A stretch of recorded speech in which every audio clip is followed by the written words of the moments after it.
नमस्कार।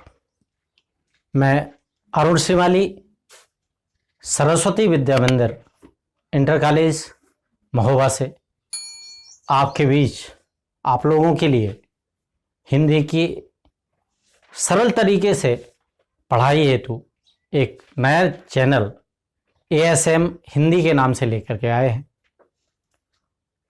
आप हमारे इस चैनल के माध्यम से हमारे द्वारा दी गई जानकारियां देखिए और अगर वह आपको अच्छी लगती हैं तो आप चैनल को सब्सक्राइब करिए।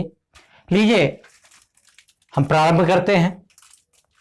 आज ये रस हिंदी में, चूंकि तैयारी करने वाले बच्चे जैसे आपकी अध्यापक पात्रता परीक्षा के लिए जो स्टेट टेट है और सेंट्रल लेवल पे कराया जाने वाला CTET है उसके लिए, और माध्यमिक शिक्षा के लिए एवं छोटी क्लासों के लिए भी आवश्यकता पड़ती है, तो उसके लिए लेकर के आए हैं रस। सबसे पहले आपसे बता दूं कि रस है क्या। बहुत अच्छी तरह आपसे जनरल बताता हूं। आपने नींबू देखा होगा, नींबू को निचोड़ने के बाद उससे कुछ निकलता है, हमेशा उसको संबोधित करते होंगे आप। उसको संबोधित किस शब्दों में करते हैं? मुझे लगता है सब लोग रस ही कहते हैं। ऐसा ही केवल रस अगर वहां निकलता है तो ऐसा ही काव्य में भी होता है। काव्य में भी यही कंडीशन है, काव्य में भी रस निकलता है। हमें दिखाई दे या ना दे लेकिन महसूस होता है। और रस है क्या? रस वह होता है जिससे हमें आनंद प्राप्त हो। मैं सीधे सीधे आपसे बता दूं कि रस का अर्थ ही आनंद होता है। रस का अर्थ आनंद होता है। जहां हमें आनंद की प्राप्ति हो वहां रस होता है। और अब रसों की बात करें, रस अक्सर आपको बहुत कठिनाई होती होगी रस के स्थायी भाव याद करने में, रस याद करने में। तो सबसे पहले मैं आपसे बता दूं, आपको 4 पंक्तियां, ये छोटी सी पंक्तियां हैं, इनको याद करना है। और अगर आप ये 4 छोटी सी पंक्तियां एक काव्य के माध्यम से याद करते हैं तो मुझे लगता है कि आपको रस के नाम बहुत जल्दी याद हो जाएंगे और उसके स्थायी भाव। फिर बात करता हूं कि क्या है, आगे बात करता हूं। आप ये ट्रिक है, इस ट्रिक के माध्यम से देखिए। करुण हास्य श्रृंगार मिलकर, करुण हास्य श्रृंगार मिलकर वीर भयंकर शांत बना, शोक हास रति के उत्साह से भय भी निर्वेद बना। शोक हास रति के उत्साह से भय भी निर्वेद बना। और अगली तीसरी पंक्ति है, अद्भुत रौद्र बीभत्स के कारण नौ रस का सम्मान बना, विस्मय क्रोध की जुगुप्सा से रसों का स्थायी भाव बना। ये आपके इसमें 9 रस हैं और 9 उनके स्थायी भाव हैं। आप क्रमशः हैं, मैं बता दूंगा। जैसे आपका करुण रस है, पहले करुण रस है, उसके पहला ही, उसके जस्ट नीचे जो दूसरी पंक्ति है उसमें उसका स्थायी भाव है, करुण का स्थायी भाव शोक। इसके बाद हास रस, हास का स्थायी भाव हास। श्रृंगार, श्रृंगार का स्थायी भाव रति।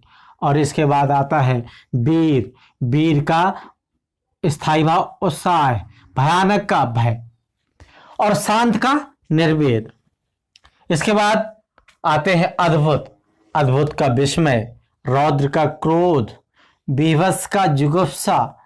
इस तरीके से आपके रस हैं, 9 रस हैं और 9 रसों का स्थायी भाव है।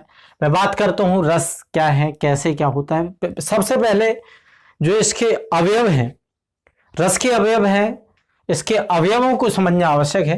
पहला अवयव है हमारा विभाव, दूसरा अवयव है अनुभव, तीसरा संचारी भाव, चौथा स्थायी भाव। विभाव की बात करते हैं, अनुभव की बात करते हैं। कुछ शब्दों से थोड़ी थोड़ी परिचित होंगे, नहीं है तो मैं आपको परिचय कराता हूं। अनुभव शायद आपने किया हो लेकिन अनुभव नहीं किया होगा। अनुभव और अनुभव संबोधित करते हैं। आप किसी चीज को देखते हैं, एक एग्जाम्पल देता हूं। एक व्यक्ति जा रहा है, उसको देखते हैं और वो अचानक उसका एक्सीडेंट होता है। उस घटना को देखते हैं तो विवाह हुआ। इसके बाद आपने अनुभव किया, वो अनुभव हुआ, आप अनुभव कर रहे हैं तो आप अनुभव है। और एक दोनों के बीच में इधर से इस एक्सीडेंट को देख करके यहां तक अनुभव किया जा रहा है, तो इनके बीच में एक चीज होगी, कुछ ना कुछ उत्पन्न हुआ होगा इसे देख करके इसके मन में, तो संचारी भाव होगा। और जब देखने के बाद जब वो चला जाता है कुछ वर्षों तक, उसके मन में एक चीज स्थायी रूप से बैठ जाती है। और जब कभी उस घटना की चर्चा की जाए और उसे पुनः वो चीज याद कराती है, वो मन में बैठी हुई स्थायी बनाई हुई चीज जो हमेशा स्थायित्व बना करके बैठ जाती है, उसको स्थायी भाव कहते हैं। इस तरीके से आपका करुण रस है, करुण रस का स्थायी भाव शोक है। हास रस है, हास का स्थायी भाव हास है। श्रृंगार का रति है। करुण रस, सीधी सीधी एक डेफिनेशन बताता हूं, डेफिनेशन समझिए। जहां विभाव, अनुभव तथा संचारी भाव के संयोग से, विभाव, अनुभव तथा संचारी भाव के संयोग से, संयोग माने जोड़ने से, विभाव, अनुभव तथा संचारी भाव के संयोग से जिस स्थायी भाव की निष्पत्ति होती है, वहां जिस स्थायी भाव की निष्पत्ति होती है वही रस होता है जिसका वह स्थायी भाव है। जैसे बात करते हैं, जब विभाव, अनुभव तथा संचारी भाव के संयोग से शोक नामक स्थायी भाव उत्पन्न होता है तो वहां करुण रस होता है।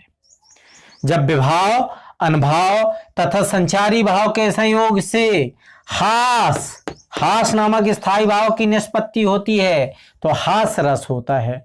जब विभाव, अनुभव, संचारी भाव के संयोग से रति नामक स्थायी भाव की निष्पत्ति होती है तो वहां श्रृंगार रस होता है। ऐसे ही विभाव, अनुभव तथा संचारी भाव के संयोग से जब उत्साह नामक स्थायी भाव की निष्पत्ति होती है वहां वीर रस होता है। ऐसे ही सारे रसों की आप परिभाषाएं तैयार कर लीजिए और आपको सीधे सीधे सभी रसों के स्थायी भाव याद हो जाएंगे। मैं आपसे बता दूं, श्रृंगार रस को जरूर दो भागों में बांटा गया है। श्रृंगार के दो अवयव हैं, अवयव नहीं, दो भाग हैं। पहला भाग है संयोग श्रृंगार, दूसरा है वियोग श्रृंगार। रति का दूसरा अर्थ होता है प्रेम। प्रेम जब उत्पन्न होता है, प्रेम कहाँ उत्पन्न होता है अच्छी तरह समझते होंगे। प्रेम उत्पन्न होता है या तो नायक नायिका हो या प्रेमी प्रेम का हो, उनके बीच में ही प्रेम उत्पन्न होता है।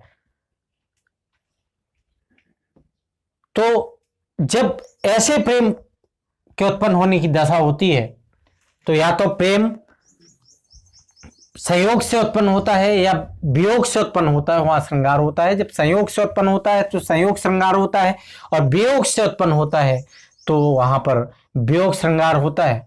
प्रेम की अगर बात करें, ऐसे तो भक्ति है, भक्ति अभी आया है, भक्ति में भी होता है और वात्सल्य में भी होता है वो, लेकिन वो अलग विषय है। क्योंकि भगवान के प्रति जो प्रेम है उसमें अच्छी तरह गौर करिए। माँ का बच्चे के प्रति प्रेम है, उसमें गौर करिए, उसमें सुंदरता का कोई आशय नहीं होता।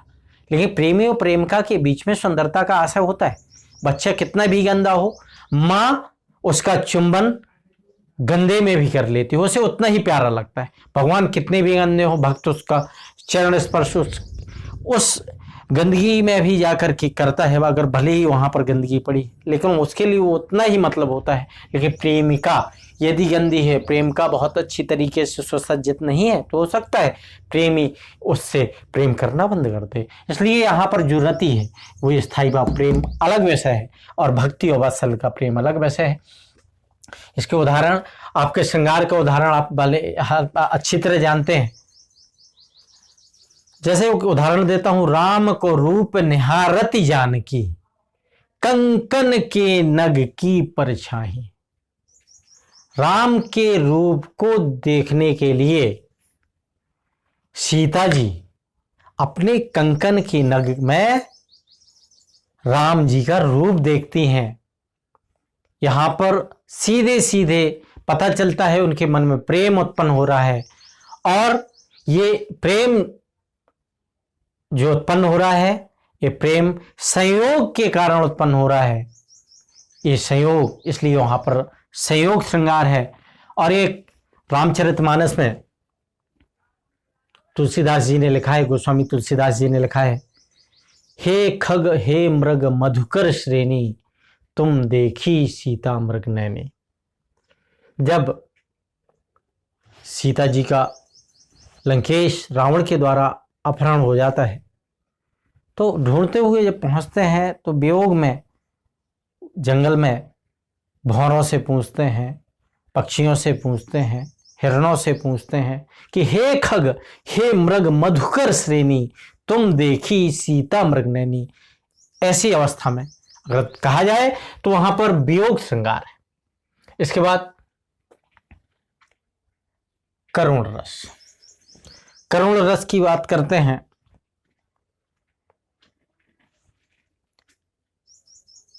हे जीवतेश उठो उठो, यह नींद कैसी घोर है क्या तुम्हारे योग, यह तो भूमि सेज कठोर है। जब मेघनाथ का सिर सामने पड़ा हुआ था, उनकी पत्नी बाहर जाकर के झाड़ू लगाने पहुंचती हैं, वो देखती हैं तो वो एकदम मूर्छा खा जाती हैं, और वो ये कहती हैं, हे जीवतेश उठो उठो, यह नींद कैसी घोर है करुण करुण। वहां पर शोक उत्पन्न हो रहा है। हे जीवतेश उठो उठो, यह नींद कैसी घोर है क्या तुम्हारी योग्य है तो भूमि शेष कठोर है। अर्थात यहाँ पर सीधे सीधे पता चल रहा है कि आपका करुण रस है, क्योंकि स्थायी भाव उसमें शोक है। इसके बाद हास रस की बात करता हूं। मोदक पाकर नाचता थुल थुल बाल गणेश, पेट सूर्ण हिलने लगे हंसते सिवा सबेश। इसमें मोदक लड्डू जब गणेश जी मिल जाता है तो वो लेकर के हंसने लगते हैं और नाचने लगते हैं। तो लिखा है कि मोदक पाकर नाचता थुल थुल बाल गणेश, उसके पेट सूर्ण हिलते हैं, पेट सूर्ण हिलने लगे हंसते से बस। शंकर पार्वती उनको देख करके हंसने लगती हैं। अर्थात यहाँ पर आपका सीधे सीधे हास रस है। और जब मन में किसी काम को करने के लिए, कठिन काम करने के लिए मन में खुशी जाहिर हो, उत्साह उत्पन्न होता है, वहां पर वीर रस होता है, उत्साह होता है। जब विभाव अनुभव तथा संचारी भाव के संयोग से उत्साह नामक स्थायी भाव उत्पन्न होता है, वहां पर वीर रस होता है। जैसे आपका बुंदेलों हर बोलों के मुँह हमने सुनी कहानी थी, खूब लड़ी मर्दानी वह तो झांसी वाली लानी थी। एक दूसरा उदाहरण है, चढ़ चेतक पर तलवार उठा, करता था भूतल पानी को, राणा प्रताप सिर काट काट, करता था सफल जवानी को। तो मित्रों, यहां पर देखते हैं कि यहां पर भी आपका वीर रस है, क्योंकि मन में किसी कठिन कार्य करने के लिए मन में उत्साह नामक स्थायी भाव उत्पन्न होता है। इस तरीके से आपके जितने भी ये रस हैं और जितने भी स्थायी भाव हैं, इस तरीके से आपको याद हो गए होंगे। इसका एक एक उदाहरण कोई भी उठाइए और उसको पढ़िए और याद करिए। इस तरीके से आपके ये रस हैं, और रसों का और अगला ब्यौरा हम अगले वीडियो में देंगे। धन्यवाद।